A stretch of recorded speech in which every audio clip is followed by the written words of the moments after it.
Yo creo que Sandra necesita poca presentación porque ella tiene multitud de trabajos relacionados con la clínica nefrológica. Ciertamente es un privilegio tener ella aquí para que nos ilustre sobre un tema de rabiosa actualidad. ¿Recordad los 2 artículos que aparecieron en el New England hace un par de semanas en los que nos decían a los nefrólogos que vamos a tener que meternos en el mundo de las neoplasias renales, de los nefrocarcinomas, por los resultados tan brillantísimos en cuanto a supervivencia que esos fármacos inhibidores del Vascular Endothelial Growth Factor o los inhibidores de la apoptosis provocaban en la supervivencia de los pacientes con nefrocarcinomas. Entonces nos decían que los nefrólogos debíamos entrar en este mundo junto a los cirujanos, ya que ambos fármacos tienen complicaciones renales muy importantes. Sandra es de Brasil, ella nació en Río Grande del Sur, después marchó a Estados Unidos, allí ha desarrollado toda su carrera y en la clínica Mayo ha contribuido de forma ostensible a la clínica nefrológica. Así que yo no te voy a hacer más presentaciones, ella entiende perfectamente castellano, aunque tiene ciertas dificultades para hablarlo evidentemente, así que haremos la discusión entre español e inglés, como vosotros queráis. Pero yo ya voy a dejarle la palabra a ella para que nos ilustre en este tema de rabiosa actualidad cuál es la influencia que estos nuevos fármacos tienen en la patología y en el desarrollo de problemas clínicos renales. Cuando quieras, Sandra, adelante. Yeah, thank you so much again for the committee, Dr. De Teresa, Dr. Suna, and everyone for the invitation. It's an honor to be here. And I'm very happy to be here, and thank you for so much hospitality here. So I would like to talk about some topics that we, as a nephrologist, we're going to have to deal more and more, especially for some, much of the immunotherapy has been launched in the oncology world and has been, sprinkled for several specialties, and nephrology is not different. So without any further ado, we'll talk about some of the nephrotoxicity of cancer immunotherapies. No disclosures. In terms of learning topics, I'd like to discuss specifically 2 types of immunotherapies. One is the checkpoint inhibitors, and the other is the use of chimeric antigen receptor T cells therapy. I'm going to discuss some of the mechanism involved, even though I'm not a transplant doctor, like specialist. I'm sure Dr. Kosil could say this much easier and explain. But I tried to go some mechanism involved and also review the pertinent kidney immuno-related adverse events of the immunotherapies and what so far we have in terms of strategic management of the adverse events related to the kidney. So different from the conventional chemotherapeutic drugs, the novel agent therapies target specific genes and proteins. As the standard chemotherapy drugs are first-line agents to treat several malignancies, they don't distinguish between normal cells that can divide rapidly and cancer cells. More specific for the target therapy, they aim specific cancer genes or proteins and are extremely effective in doing so. So they can successfully eradicate cancers by augmenting the immune system-mediated recognition of the target tumor cells. So as the diverse modalities in terms of immunotherapy that's out there, and we have so far, there are many of them. They have their immuno-oncology modalities related to adaptive immunity, with T-cell immunity related to T-cell therapies, the checkpoint inhibitors, and also other biospecific antibodies. And B-cell immunities, in conjunction with T-cell immunity, we include the cancer vaccines, also dual-specific antibodies, and oncolytic virus as well. So there is several modalities in terms of immuno-oncology, and what is out there, at least in the States, is approved by FDA. There's a lot, and this just trend to grow much more. Sorry for the slides not probably showing very well. But the types of approved immunotherapy, they range from the checkpoint inhibitors, they go through CAR T cells therapy, virus, and numerous modalities. And initially, they were approved for just a few cancers, but they are rapidly spreading and apply not only for hematological cancer, but also for solid tumors. So I'd like to go over a first case, just to illustrate. A patient that we had, a 66-year-old woman, was diagnosed with metastatic melanoma and initiated therapy every 3 weeks with the pembrolizumab, which is a PD-1 inhibitor. She's seeing consultation for acute kidney injury. She has been taking for several years lisinopril, hydrochlorothiazide, citalopram, and omeprazole.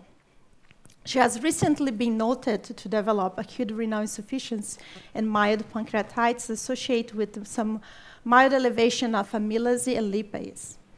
Her physical exam is remarkable for blood pressure of 136/83 and a heart rate of 98 beats per minute. The remainder of the examination is unremarkable. So you order some laboratories, and you can note here her sodium is within normal limits, potassium, chloride, the bicarbonate slightly decreased, BUN elevated, and her creatinine at the time of this visit is elevated 2.6. However, 3 weeks ago it was 1.2, and 8 weeks ago was in the normal range of 0.9 milligrams per deciliter. You have a urine analysis and examination of the urinary sedimentation. The sediment shows just a few white blood cells and just trace proteinuria. So, which of the following is the most likely to be present in the kidney biopsy? Acute interstitial nephritis, acute tubular necrosis, hypertensive nephrosclerosis, or membranous glomerulonephritis. Anyone for A? Which could be a possibility. B? Great majorities. How about hypertensive nephrosclerosis? No takers. Thank you, Fernando. Membranous glomerulonephritis. Okay, most likely and the most common acute interstitial nephritis. And she's taking several drugs that could potentially cause interstitial nephritis. Obviously, the topic might say which one we talk about, but probably the most most likely the cause of her acute kidney injury is pembrolizumab, because she probably was taking the others for a long time and had no issues. So I'm going to go over some of the mechanisms, the checkpoint inhibitors. Some people here might be familiar about checkpoint Charlie. It was a big symbol during the Cold War and divided the East Germany from the West Germany. And you could just pass through there if you have the appropriate, documentation and, or say, a passport. So the checkpoint inhibitors, they have some relationship with the checkpoint Charlie as well. And you can say a lot of those people from East Germany would see a gateway to freedom at that time.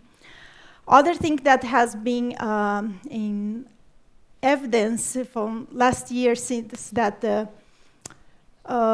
two scientists, one from Japan, Dr. Tasuku Honjo, and James Allison from the United States, they did win the Nobel Prize in Physiology and Medicine for the discovery of the checkpoint molecules, and it came with studies of discovering and the use of checkpoint inhibitors to treat cancers. Why me talk about here? As you can see depicted in this picture, what are the projections of anti-cancer drugs? As you can see, in 2014, we didn't hear anything about checkpoint inhibitors. But more and more you have been using associated to other therapies or isolated as only therapy for some types of cancers. But it is projected that this class of anti-cancer drugs to reach the #1 in the market by the year in 2024. So you can imagine they can cause a lot of adverse events. One of those adverse events include the kidneys. Why is important to talk about this type of anti-cancer drugs? I'm just trying to go over some of the mechanisms, how the immune checkpoints work. So to activate T cells, you need a few signals, and I'm going to talk about initially the signal 1. So in the thymus, you have naive T cells, and you have in the membrane surface of the T cells a T cell C receptor, which identifies antigen present by the MHC complex molecule. And with this process, the naive T cells is activated and start recognition. But the signal, this is the first signal. You need another signal to stimulate and activate other process for recognition of the T cells. And those are co-stimulators, which in the T cell, we have a CD28 and antigen-present cells, which carries the MHC molecule. We have CD8 or CD86 in this slide. Once this T cell is activated, the prime cells activated through this co-stimulation. Oh, it was ringing? Oh, I'm sorry. Okay. So when this T cell is primed and activated, those stimulatory signals will elicit the transference of the CTL4, which is intravesicular, to the periphery. And this CTL4 is a checkpoint which help to identify, help to prevent that overstimulation is done, and that's kind of causes some self-tolerance to our own antigens that we don't want to fight against off. Not only CTL4, which is in the lymphatic tissue, but peripherally, when you have some activation by the inflammation, or infection, or even a tumor, these T cells already primed goes to the inflammation localization and try to attack the point that is necessary, or the infection, or bacteria, or, for example, cancer. But our own cells shouldn't be recognized and should keep the tolerance at this point. So to keep this tolerance, we have other molecules, receptors in our tissue, which can be identified by PD-L1 with the protein cell death ligand 1, which ligates to the PD-1, which is in the T cells. So this mechanism prevents that we attack our own cells, and is important. The only problem is, and what is applied in the cancer therapy, is that some very intelligent tumors, they can express this PD-L1 and break and prevent that the T cells goes and attack the tumor. And with this, a lot of medications were created to inhibit those molecules. As you know, ipilimumab is a CTL4 inhibitor. And then for the PD-1, we have nivolumab and pembrolizumab as a PD-1 inhibitor. And their ligands include the atezolizumab, avelumab, and dumalumab.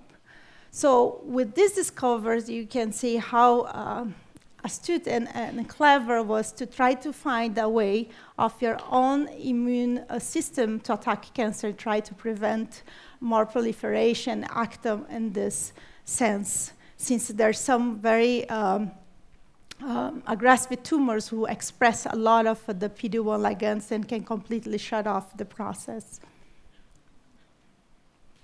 So this was proven initially by the group of Dr. Allison and Dr. Honjo, as they did these studies in the murine animals where they used the CTL4 inhibitors, and then prevent that,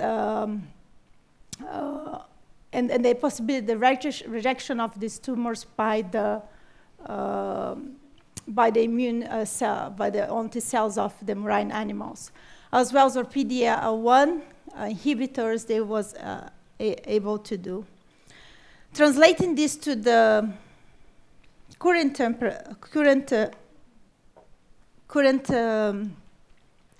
clinical arena, we use this to treat and specifically cancers, and melanoma was the first one. Okay, so discussing improved outcomes with ipilimumab, as I said, ipilimumab translated from the laboratory was they found the murine animals to the clinical arena. You can see that use of the CTLA-4 inhibitor has improved outcomes in the kidney, in a melanoma cancer therapy.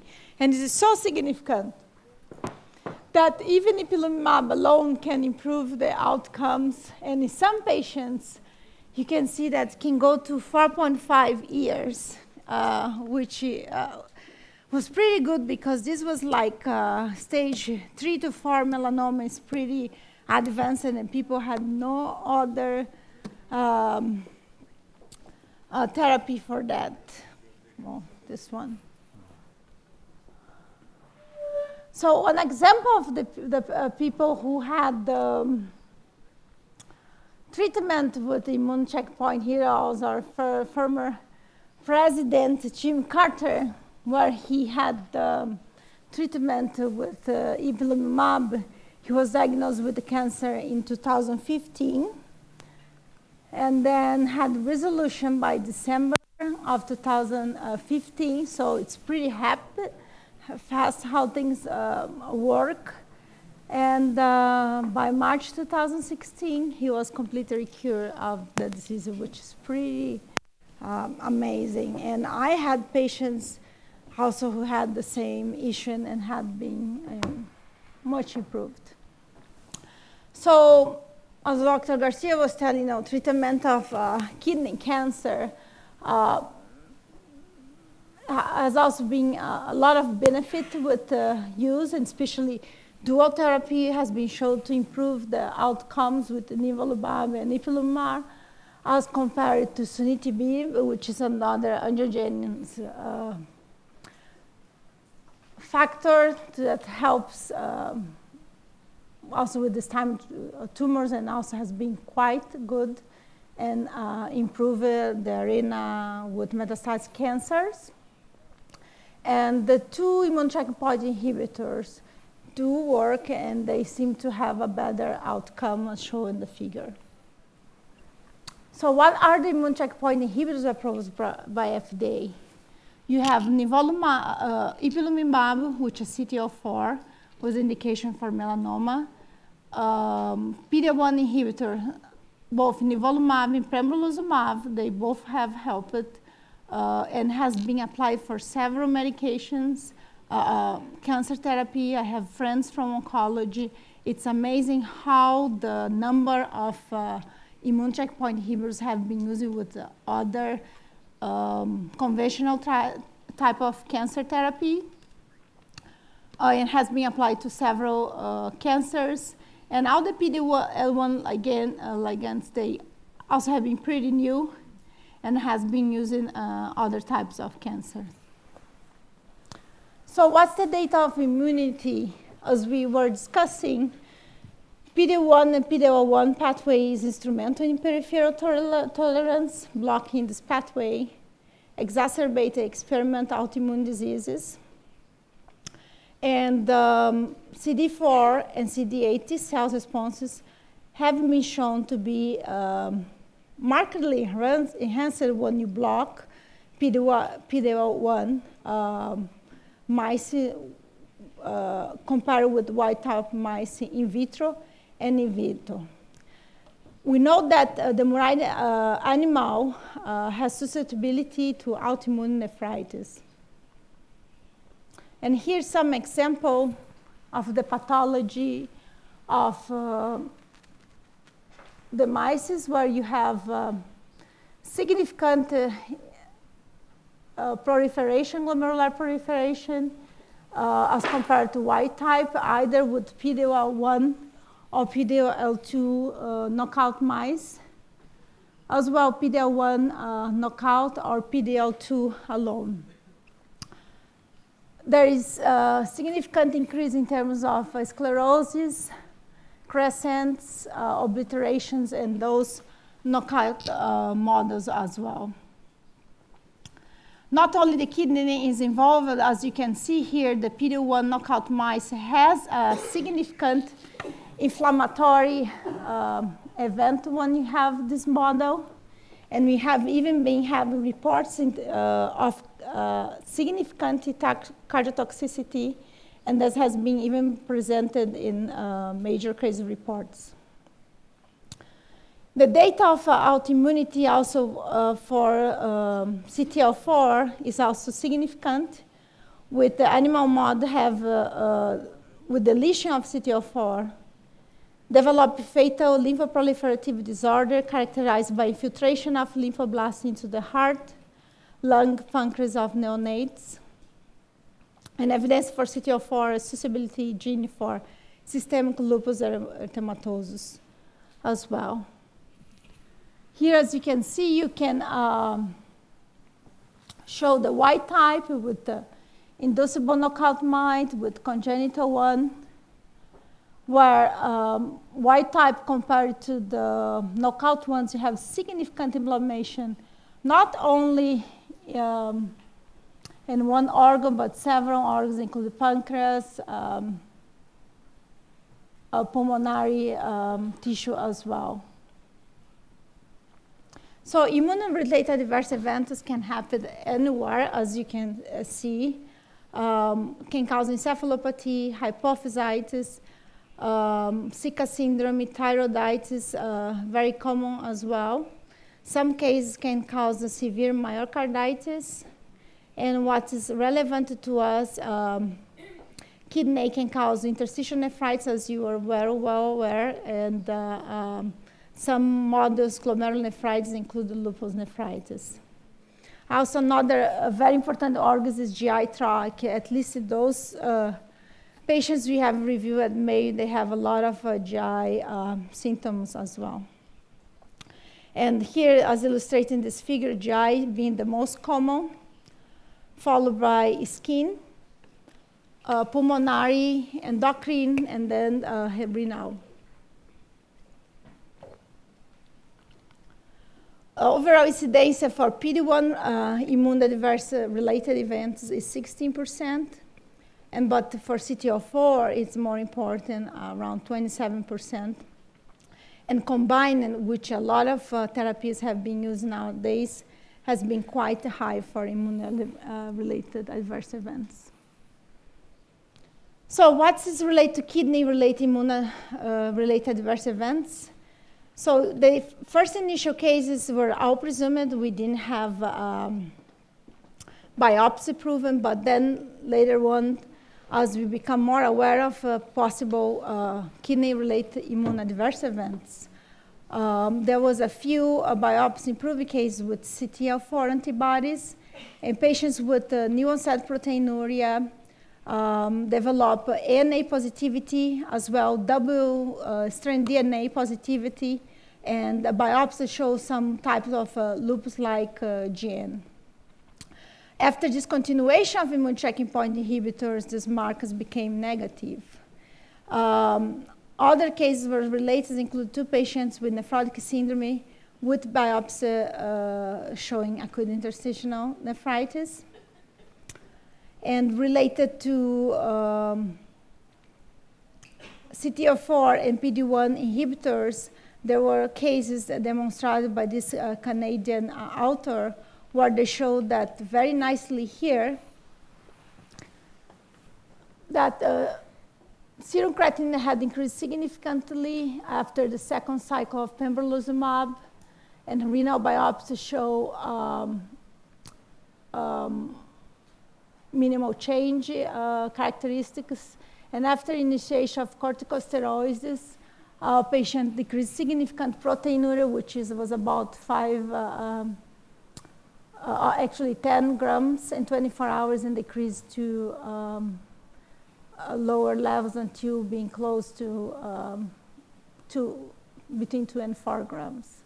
The second case is more interesting, and that's the reason I'm presenting here, that he didn't have much change, like no change at all creatinine, but had significant increase of proteinuria.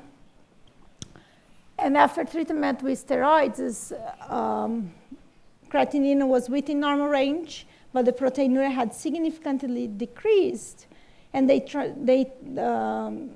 patient need treatment because in this case it was a melanoma. The first case was a lymphoma. And they decided to rechallenge patient and give ipilimumab in the rechallenge.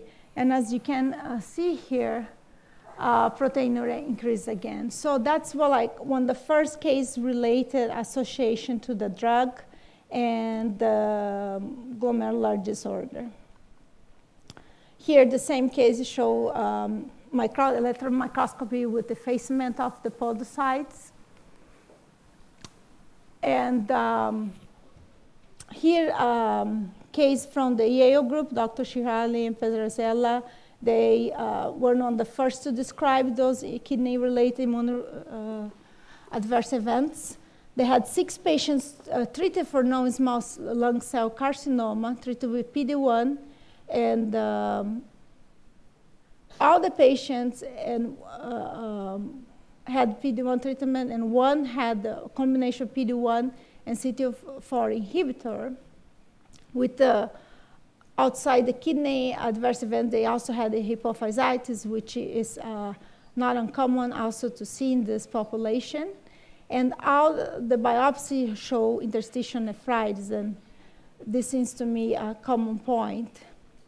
From the Harvard group, Frank Cortazar from MGH and Dave Lee from Brigham, they did a multi-center study, and they also got cases, including Mayo. Dr. Cornell participated with the cases in a kidney biopsy, and they found that incidence of AKI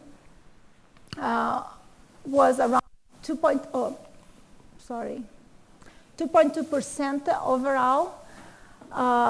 And they look individually, each immune checkpoint inhibitor, which would be ipilimumab around 2, nivo around 2, pembro less.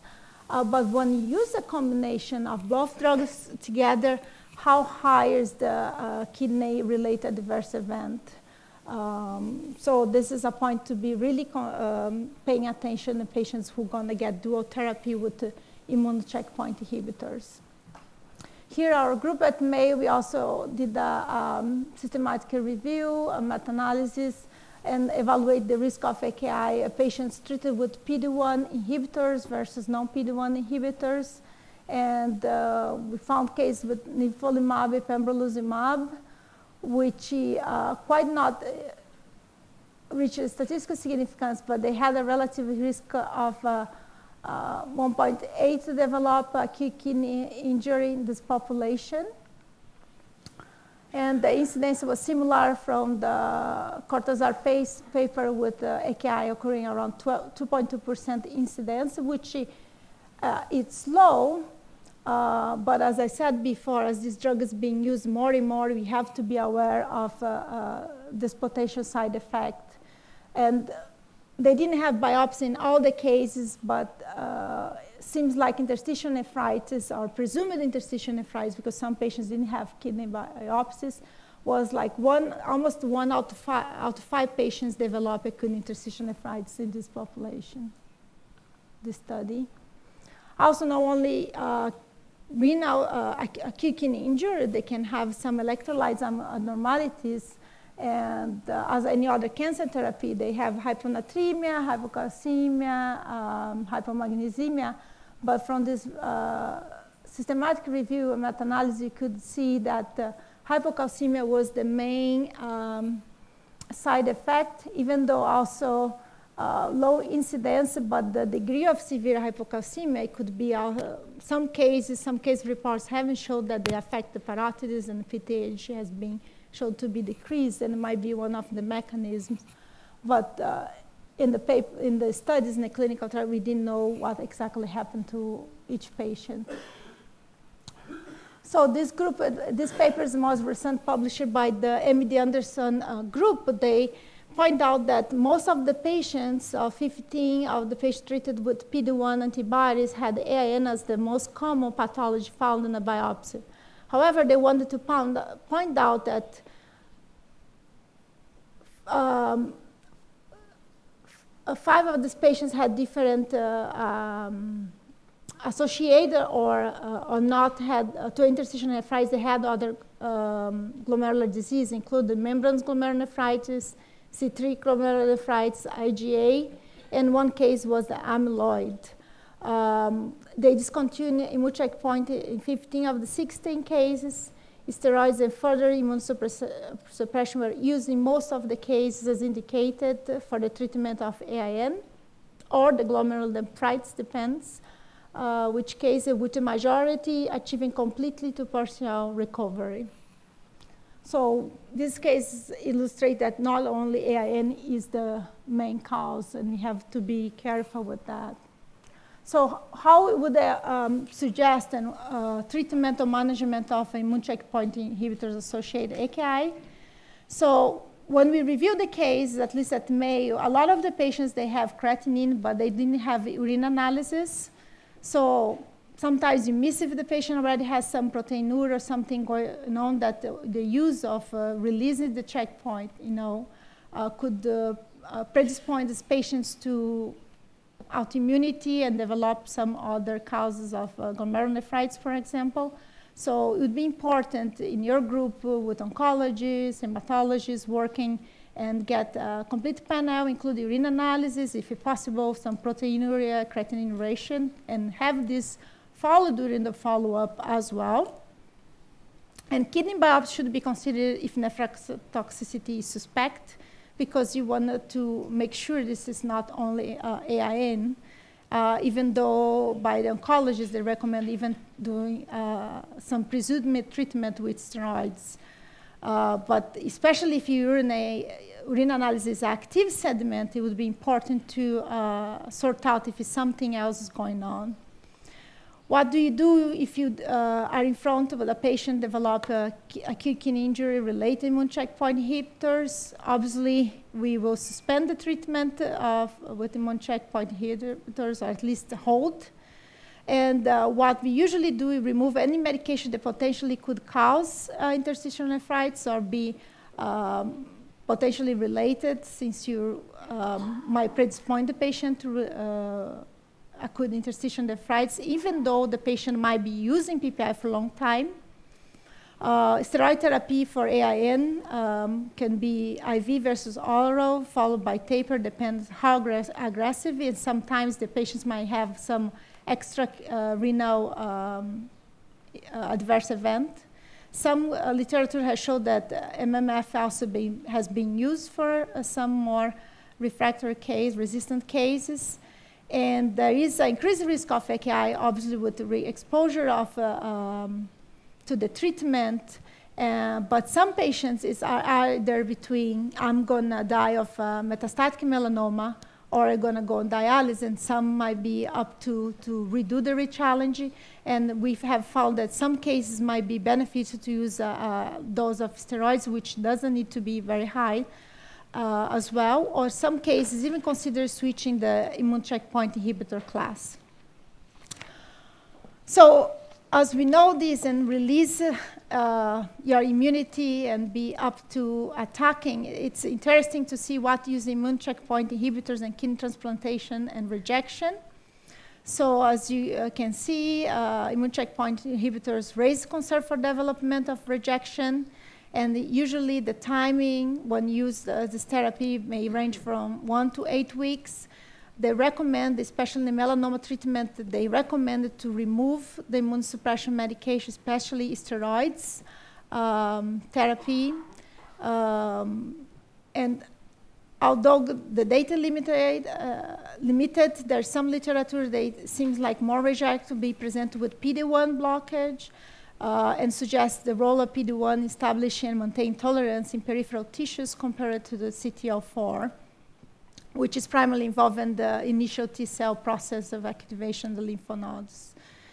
A lot of cases, graft loss occurs, and there are some cases use of a steroid mTOR inhibitor. At the time of initiation, there is a protocol we could be used to try to mitigate the response at that time that can be helpful to use as an adjuvant. And they usually recommend, of the few cases they reported, to do this for the first infusion of immune checkpoint inhibitor and do a treatment of steroids around the initiation and for a few weeks or months after initiation. So in summary, regarding the checkpoint inhibitor, what does the nephrologist need to know? What are the immune checkpoints and immune checkpoint inhibitors? They essentially are immune checkpoint. They take off the break off T cell activation and let them free to attack, in the case, the tumor cells, and that's what is the goal of them. And what's the incidence and presentation of immune checkpoint inhibitor nephrotoxicity? Even though it's a low incidence, 2.2 incidence of AKI, but this, as the use of the drug is increased, this can even go higher, especially with the dual immunotherapy, with AIN being the most common, but other patterns have been seen. What are the mechanisms involved? Exactly, the mechanisms are unknown. There's a lot of studies going on to try to find out this. And management strategies, important to diagnose early, so that's why it's important to follow up with appropriate, electrolytes and urine analysis. Kidney biopsies, preferentially, if possible, to do, and use of prompt steroids use, and may need the immunomodulatory approaches as well.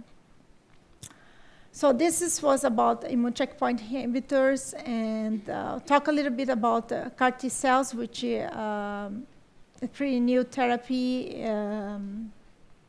in that area as well for anti-cancer drugs. A second case is a 44-year-old male with history of refractory primary mediastinal diffuse large B-cell lymphoma. He received treatment with, I can say the name, so Yescarta is the trade name, so that's what I'm going to use. He has been febrile, and his hematology is concerned for possible toxic effects, and he considers you for preventive management. So what's the most common cause toxicity related to CAR T therapy? Anyone for interstitial nephritis? Hyponatremia, which is pretty common too. Cytokine release syndrome. And tumor lysis syndrome. Well, the most common is cytokine release syndrome. So how, as we discussed before, the immunological rationale for use of CAR T therapy is based in terms of how the cancer cells are able to do this evasion of the immunity and the persisting growing and proliferating. As we're discussing the signaling, you need the T cell receptors to activate and antigen-present cells. And we know that we could try to block with the immune checkpoint inhibitors this self-defense that the tumors have in terms of expression of PD-1 and PD-1 ligands, and they can block the signal and maintain them free for proliferate and try to evade the host immune system.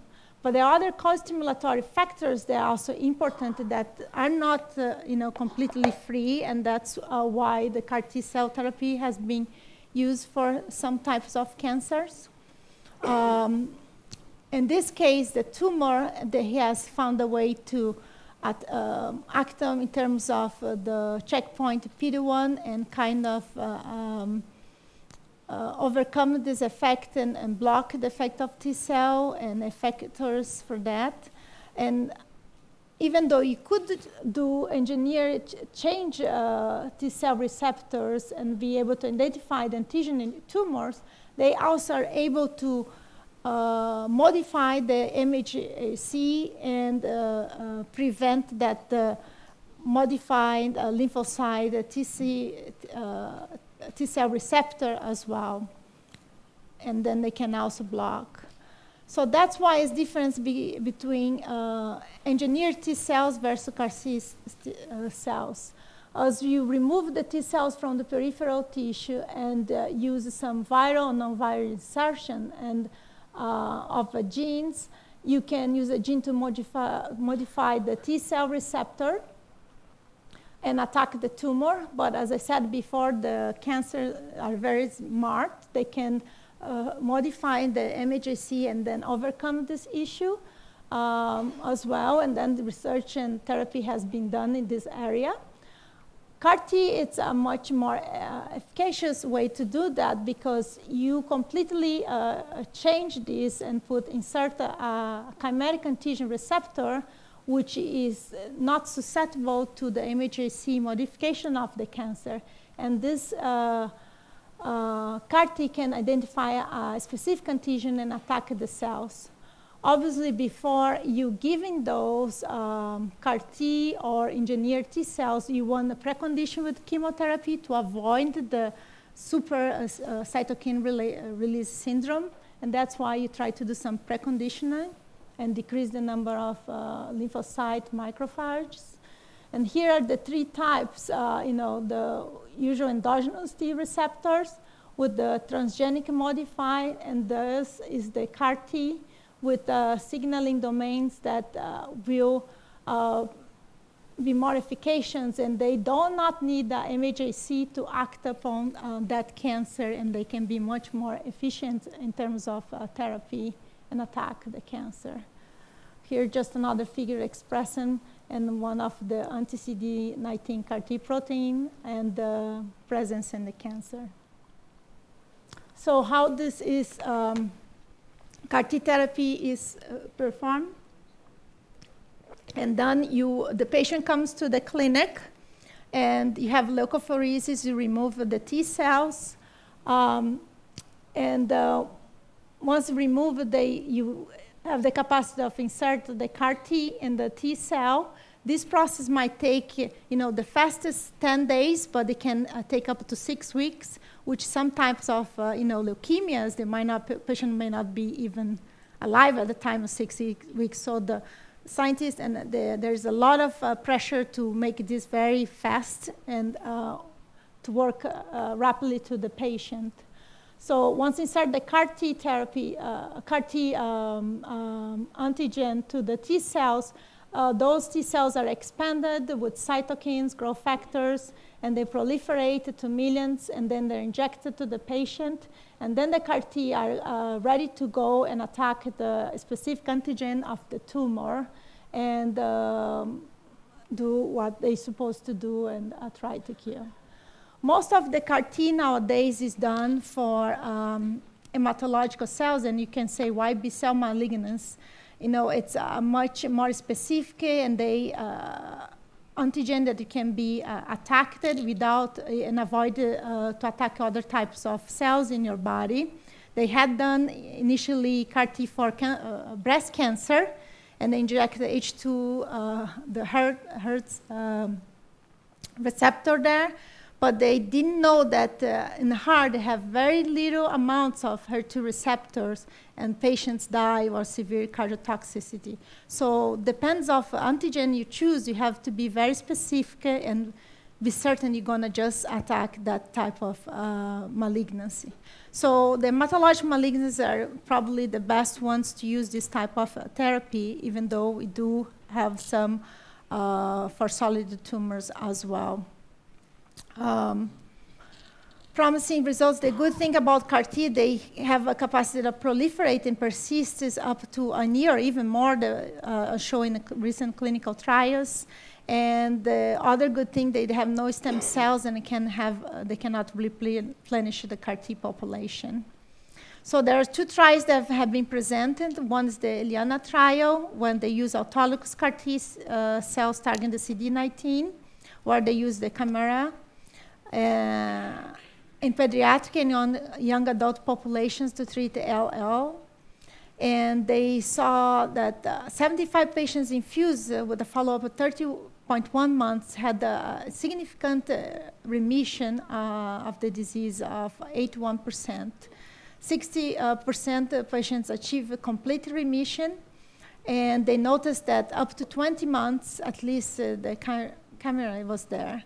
So these T cells have a capacity to stay long-term and maintain the CD19 expressing cells in lower levels and keep a remission.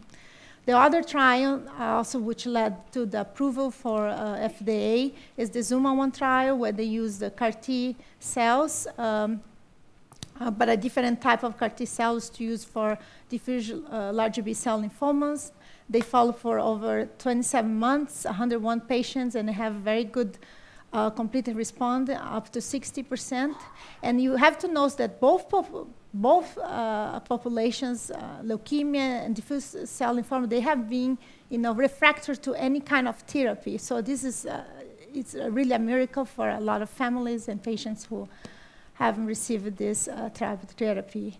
And also were shown that Yescarta, which is this trade name, has been detectable over to 108 days after the infusion, so they can remain for long term. So what is related to our renal effects and what could possibly cause this is because the immunological effects of CAR T, as you know, cytokine release syndrome can cause a lot of symptoms, and they are shown here as grade 1 in terms of fever, and grade 2, they start having hypotension, and you can think about fever, constellation of cytokines release and hypotension, and shock can be causing at the time of infusion, like you can see this in a few hours after infusion, and you can imagine what type of renal effects can this happen. So when you inject the CAR T here, they go attack the tumor, and they release a lot of effectors, include cytokines to, activate the other T cells and other macrophages to also attack the tumor. And at that point, you can see how tumor lysis syndrome could cause some effect, especially with the high tumor burden. And that's why they try to precondition the patient, treat a little bit before give CAR T, because they can imagine how much tumor lysis can happen. The other cause is macrophage syndrome, where there are a lot of defense cells are activated and releasing cytokines in a very high level and cause macrophage activation syndrome.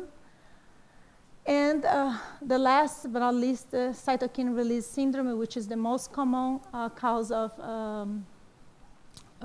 adverse effect in CAR T therapy. All these symptoms can activate and cause a lot of side effects, and we have to be aware of the possible side effects. In terms of nephrotoxicity, as we discussed, tumor lysis syndrome is important, especially the tumor burden related AKI can be pretty big depending on the size of the tumor. Macrophage activation syndrome with hemophagocytosis can cause AKI, most likely because of S.E.N. And the cytokine release syndrome with the severe hypotension, toxicity, and this occurs up to 80, even 90% of the case will have some degree of cytokine release syndrome, and there is a complete protocol of how to treat these symptoms at the time of infusion. Most likely, acute kidney injury related to ATA with hypotension, could be possibly the main side effect in terms of nephrotoxicity. This is a very common side effect, but very toxic with high mortality. It has to be treated appropriately. So how we would manage tumor lysis syndrome, as we all know, the good allopurinol preventive, if there is high burden, has uricase, IV fluid, and in some cases may need renal replacement therapy. Macrophage activation syndrome, steroid therapy might be used, and the drug used to treat the cytokine release syndrome was also approved at the same time CAR T cells were approved, because interleukin-6 blockage has tremendous help with this patient. And this was very serendipitous because when they start treating these patients at U.Penn, the patients start develop cytokine release syndrome, and they knew by some preclinical models and some patients they would develop a lot of increased interleukin-6, and then they started using the patient, and they saw some result, and then that's why interleukin-6 blockage was, picked, but could be any other interleukin. And just to summarize, in terms of CAR T cell therapy, potential side effects, we discussed tumor-like syndromes, macrophage activate syndrome, cytokine release syndromes, result all in nephrotoxicity. The incidence we don't know is still not reported, but the clinical trials are, going on. And the main support therapy and the use of tocilizumab, which is the interleukin-6, when indicated, is the recommended. Thank you so much. I'm sorry, and I hope you learned something. Great work, man. Oh, thank you. Well, Sandra, on behalf of all colleagues present in this room, we appreciated very, very much your effort. And particularly we appreciated that your lecture was really fantastic, superb, very high on the standing. Thank you. No. Well, I think I have to disclose I'm not pregnant. I'm not pregnant. Well, despite all, I think we have time for 2 or 3 very short questions. Any question from the floor? Marcosillo.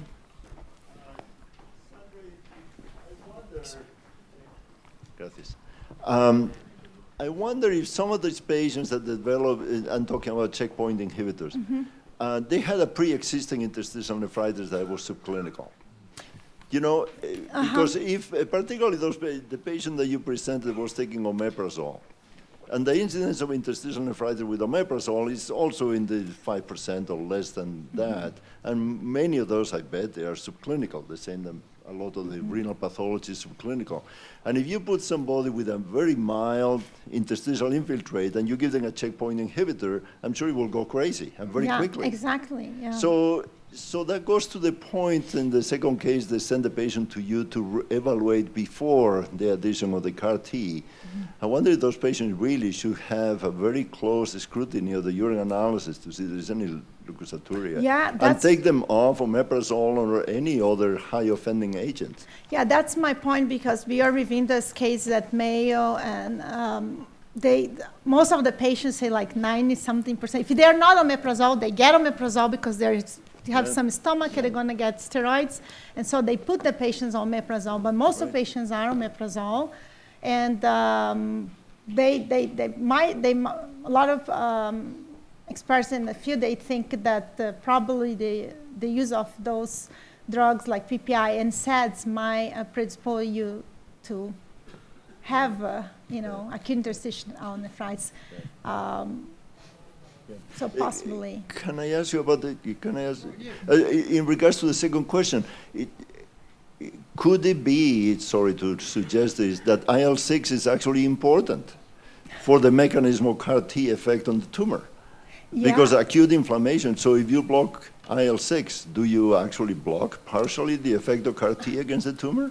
Yeah, they do, but not at that time.